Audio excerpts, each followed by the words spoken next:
So we identified stress is the mental, physical, and emotional overload. But the next question is, I probably shouldn't ask you because you're already taking this course, so you probably already have an idea, but I'm gonna tell you anyway because there's so much information I wanna give you.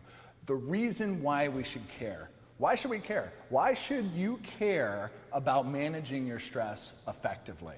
Well, I got the answer for you. Two major reasons why you should care. One is overall well-being, probably not too surprising. Second is your actual performance is on the line. Now think about that.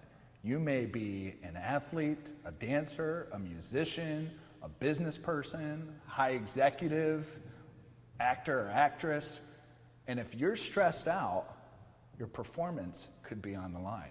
So first off, from an overall well-being, if we do not manage our stress, there is a multitude of psychological, physical, and emotional issues that can come up as a result of unmanaged stress, such like anxiety, depression, attentional issues. Our sleep could be altered, high blood pressure, fatigue, diarrhea, impotence, muscle tension, all of these things that from the get-go, I probably didn't have to get too far in that list for you to realize, oh my gosh, if I could avoid some of those psychological, physical, and emotional things just by managing my stress more effectively, you're probably thinking, yeah, I'm in, because I'm tired of feeling that way. I'm tired of feeling tired. I'm tired of feeling like I'm not on my game all the time. And by managing stress effectively, a lot of those otherwise physical, psychological, emotional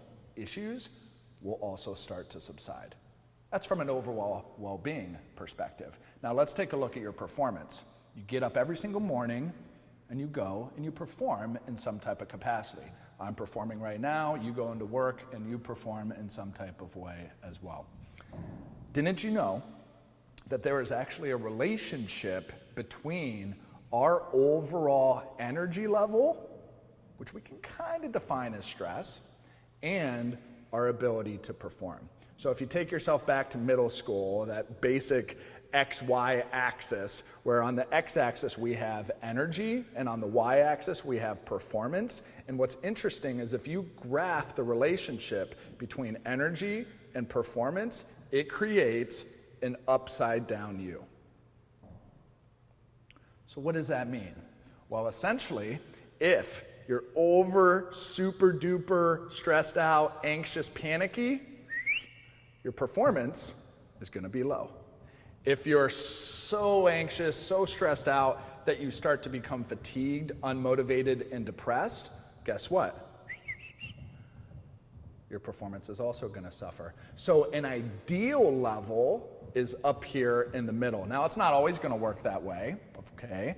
But if we don't manage our stress effectively and we're on either of these ends, depressed or panic anxious, our performance is going to suffer, and we want to be able to avoid that. So as you sit here today knowing, gosh, I know I need to manage my stress, but really, Steve influenced me to continue to take this e-course, know that your overall well-being is on the line and your ability to perform successfully.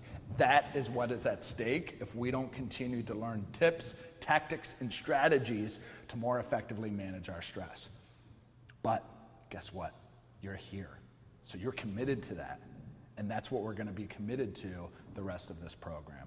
So you already know it, and you've shown up to make a difference about it. Let's keep it going.